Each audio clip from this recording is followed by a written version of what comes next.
What is going on, guys? Welcome back to the Purple and Gold Bar Show. We are testing the new dual output on Streamlabs now, and because it's so much easier to organize the vertical option here. So hopefully you guys like both aspects.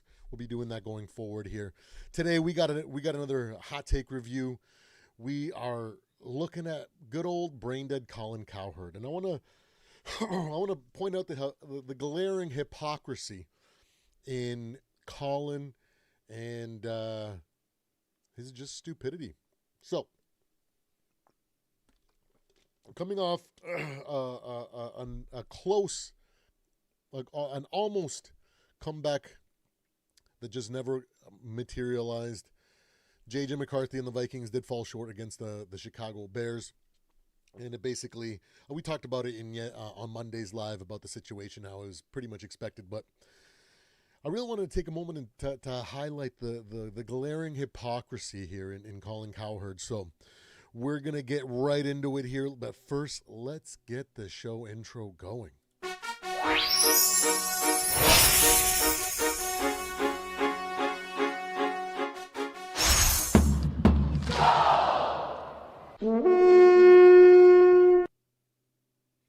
All right, let's frackin' go, ladies and gentlemen. Okay, so let's start with, hold on a second. Let me make sure we have, capture audio's on because I don't want to have that mistake again. Let's see what Colin Cowherd had to say about good old JJ McCarthy. I think we have to be honest about this. JJ McCarthy had one really good drive at the end, and he deserves credit for it. But John, this is not a highlight league. This is not the NBA. It is about sustained drives. It is about putting your team in situations to win. I got to tell you, I don't know what it is, but when you have Kevin O'Connell, good protection, decent run game, Justin Jefferson, Jordan Addison he had drops. I don't see it with JJ McCarthy, and I don't want to do confirmation bias. He hasn't had many starts. His arm is good enough. It's not an arm thing. He has a decent arm. But okay, so you see how he's just overly pessimistic. We'll be polite and say that he's pessimistic, but the glaring hypocrisy we're about to see here, because as bad as JJ McCarthy has played at times, he's also done a lot of great things and shown some flashes. I've been saying since before the season started that this season was going to be a roller coaster, and it's going to be a lot of flashes and a ton of growing pains. He wasn't asked to do much in college, so now he's having to learn and get up to par, and that's going to take time. On top of the fact that he is playing in November the games that he should have been playing in September. Hey, what's going on, Samuel? Hopefully this shirt came in. I'm going to send you an email with the tracking number because it should have arrived. So, no, it should be working. I don't know why it is not. It's showing that it's my end. Very, very weird. But anyways, yeah, it's very interesting to say, because this is what Colin had to say about Sam Darnold.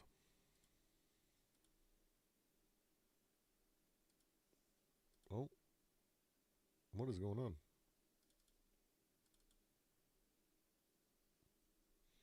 My computer's acting up.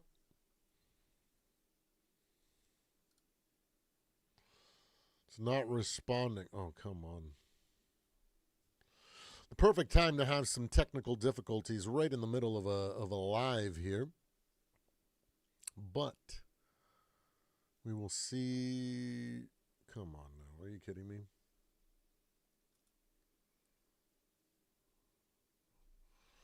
Gotta love technical difficulties, especially when I'm trying to make a point here.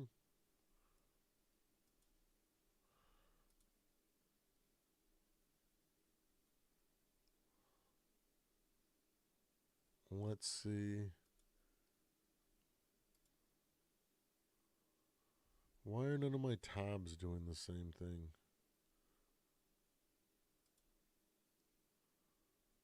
Well, this is annoying. Let's just close that one. Probably going to close all my browsers. Yeah, of course it is. Let's open everything up again. Music.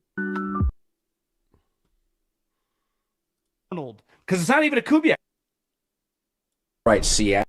All right. Sweet. It actually refound the. Nice. Okay. So we heard what Colin had to say about JJ McCarthy and struggling all game and almost coming up with the comeback. It's just not good enough. Oh, confirmation bias. I've seen enough. Now let's see what he had to say about Sam Darnold.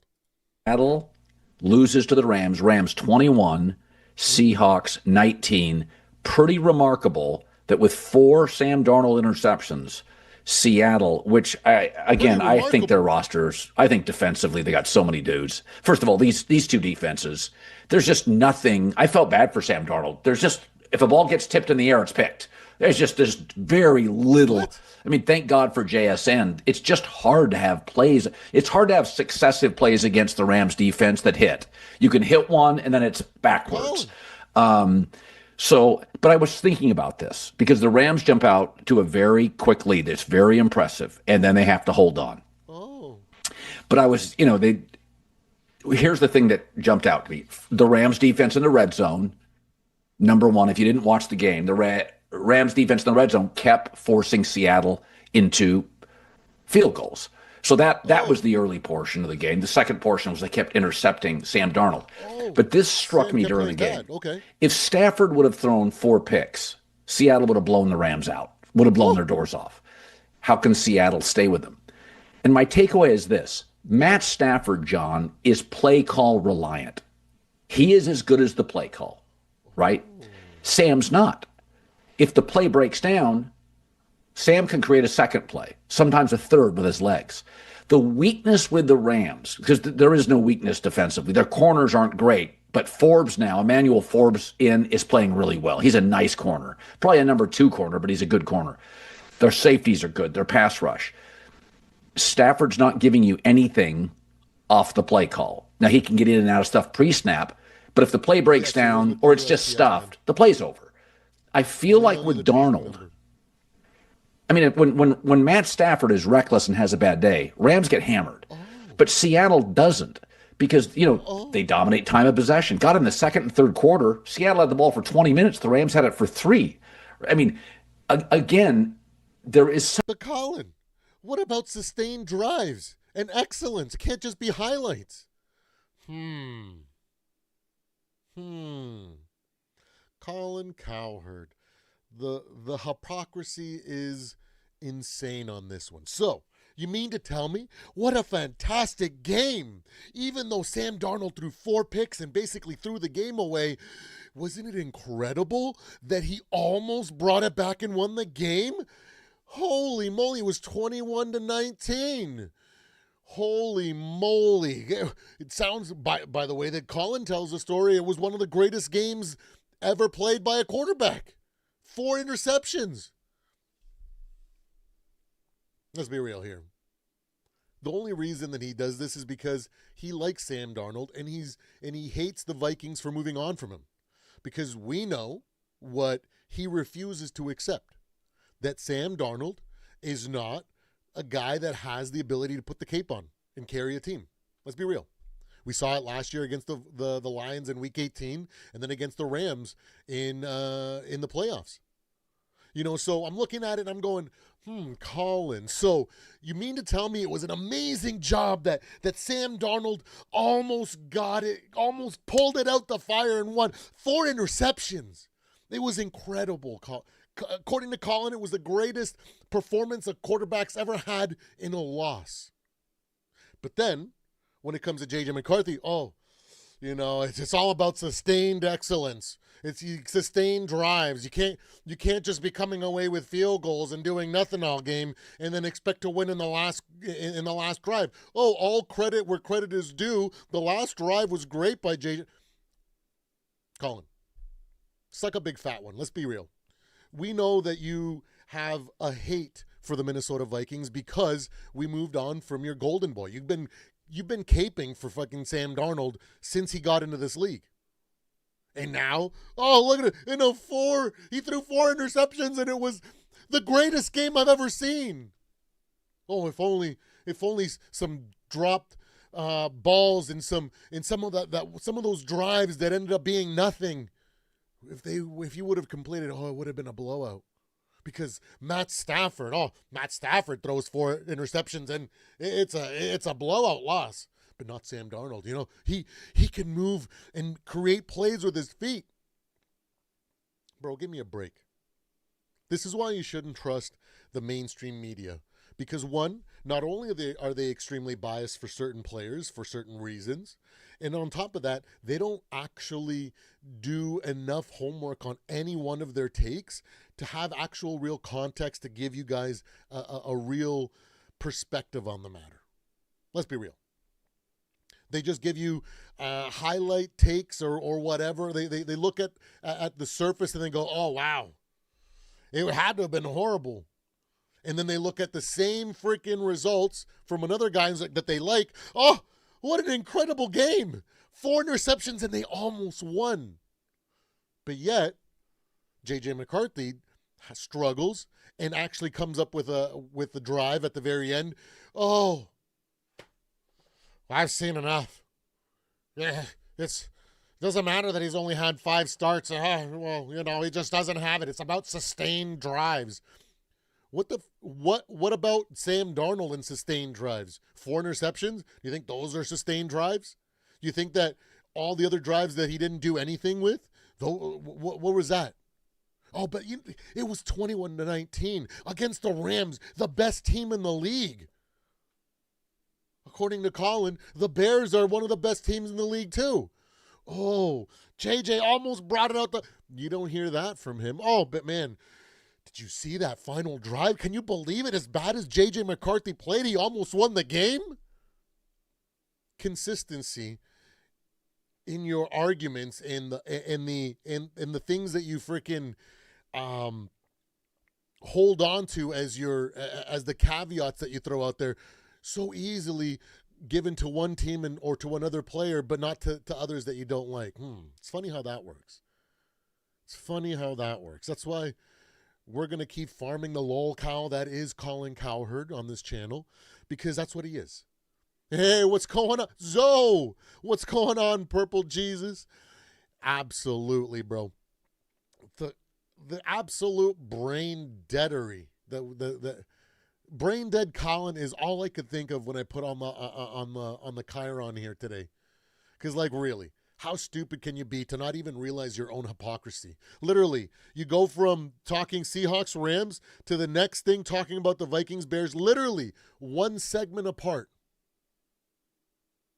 And you have a completely different take with basically the same situation. Not 1-to-1, of course, right? But 2 quarterbacks that struggled and played bad, that almost won the game regardless of how bad they played. But one is praised and the other one is, oh, I've seen enough. This is why Colin Cowherd is a freaking joke.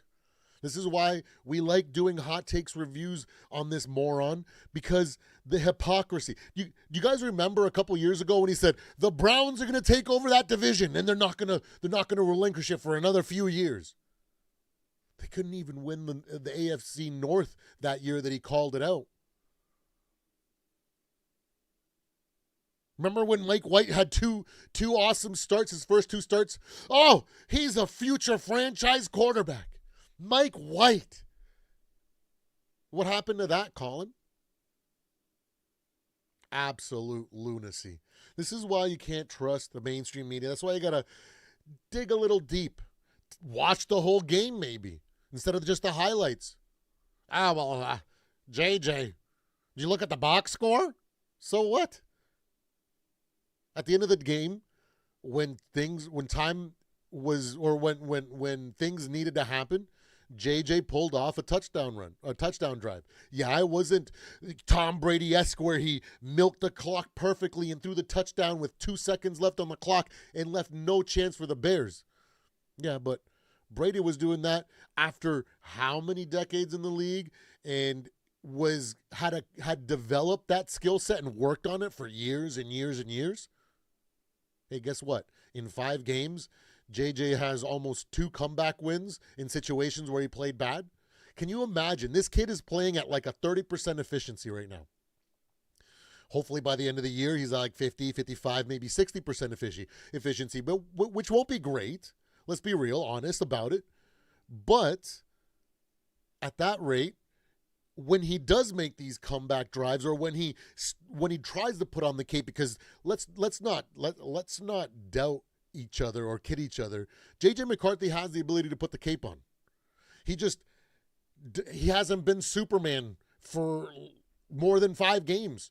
You remember in the Superman movies, whenever Clark Kent puts on the suit for the first time, he's jumping up, can't fly. He can't use his laser vision. He can't control his strength.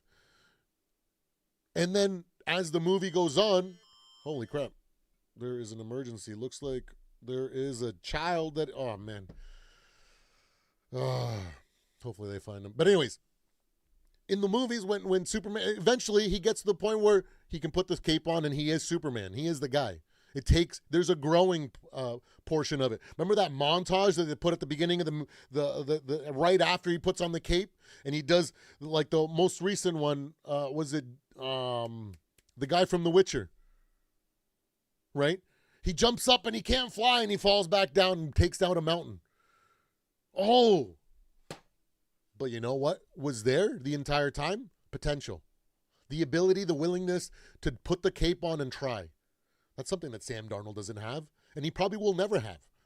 All he can do is develop the poise and the ability to handle the pressure accordingly, and hopefully him and his team together can make playoff runs, because he's not going to be that guy that when they go down 2 scores, he's just going to put the cape on and just have that all-world confidence to beat teams. That's just not who he is. Let's be real. He's never been that guy.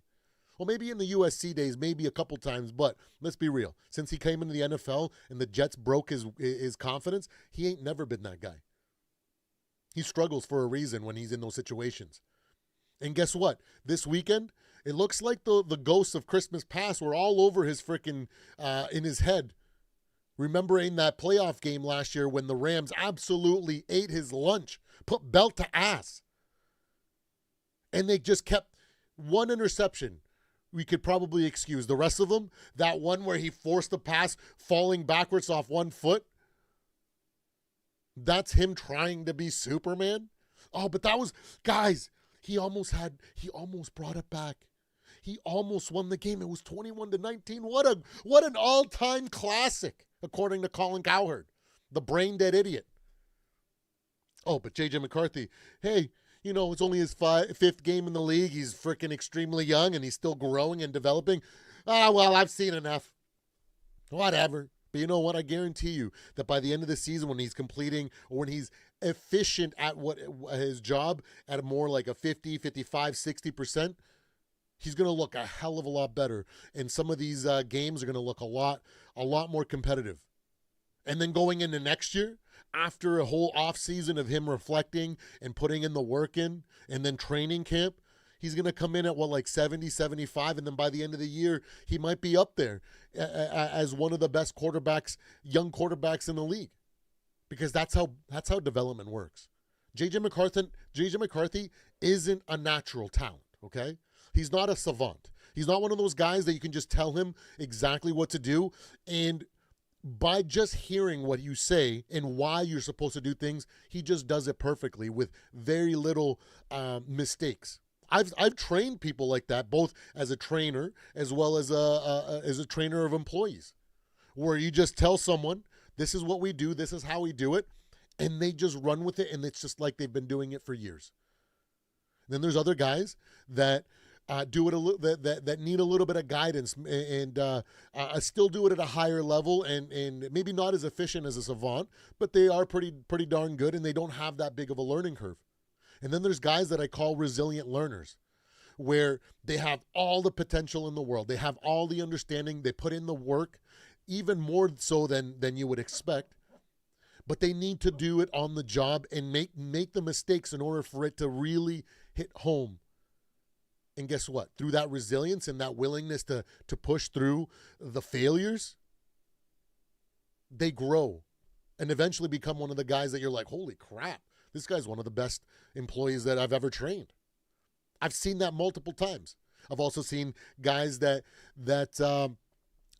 learn at a different level and they can only get to a slightly above average competence because they put in the work and they have a little bit of talent. Someone like Bo Nix, right? Then there's other guys that literally, no matter how much coaching, no matter how much training or insight you gave them, they're just barely competent. But it's sometimes for some jobs that's good enough. And then there are other guys that no matter how hard you give them all the information, no matter how much you help them with accuracy, like Tim Tebow, for example. Not to pick on Tim because I really like Tim because he's he's a man of faith like I am. But like he couldn't fix his throwing mechanics. No matter how much he worked on it, he just couldn't do it. And he just could not elevate to the point of being able to be competent at it. Then there's those guys that just cannot be taught. And those guys are the guys that we fire or let go. But you know what? We'll see how it turns out at the end of the season once JJ McCarthy continues to get more reps, continues to have more games. Let's not forget that he should have been having these games in September and October. Not November when everybody's starting to freaking buckle down and try to make playoff runs, making it even harder to an environment to learn in. But you know what? That's what happens when you win 14 games and you have a harder schedule than a Caleb Williams that won 5 games last year and has had one of the easiest schedules in the league. And guess what? Even though freaking Caleb Williams is so good, according to Colin Cowherd, the man was pedestrian yesterday or on Sunday. Average at best. Oh, but he's so good. When he plays a good defense, he struggles. And guess what? As the season goes on and he plays more playoff-like games, more games that are of substance, we're going to see how good Caleb Williams is. And we're going to see how JJ McCarthy progresses. And next year, we'll see what he actually is made of when he's had that time to develop. So, I'm going to bank on what I know, and I've seen guys like this, like JJ before, in both areas of training that I've done. And those are the guys that I gamble on and I bet on because they have the right mindset, they have the work ethic, and they have this delusional confidence in themselves that regardless of what goes wrong, they will figure it out. Something that Sam Darnold will never have, something that Daniel Jones will never have, something that Jared Goff will never have. Remember a few weeks ago, Jared Goff is going to be a future Hall of Famer.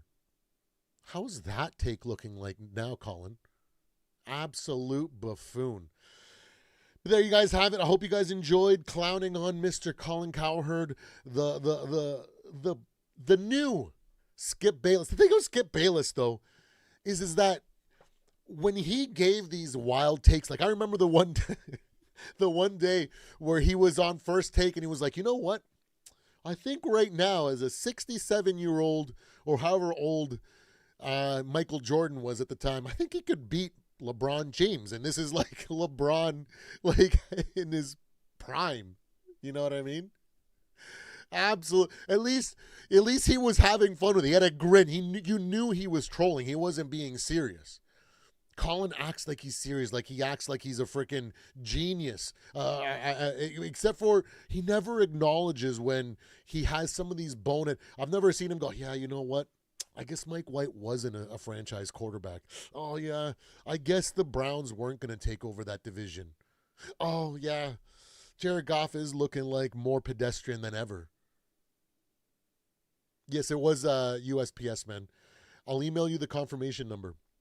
But anyways, where Colin was right, where Colin was wrong. It's almost always where Colin was wrong. Because every single take that he has is superficial and trying to sound intellectual like he's some sort of football genius. If he was some sort of football genius, we'd get accurate like predictions or things like that. Unbelievable. A couple of weeks ago, he said, oh yeah, the Chiefs are going to make the Super Bowl. They're going to win the next 3 or 4, whatever he said. Absolutely clown show. You know, there you have it, guys. I'll catch you guys on the next one. I really appreciate it, every single one of you. Don't forget to hit that like and subscribe. We are on the road to 500 subscribers. Take care, guys. I love you all.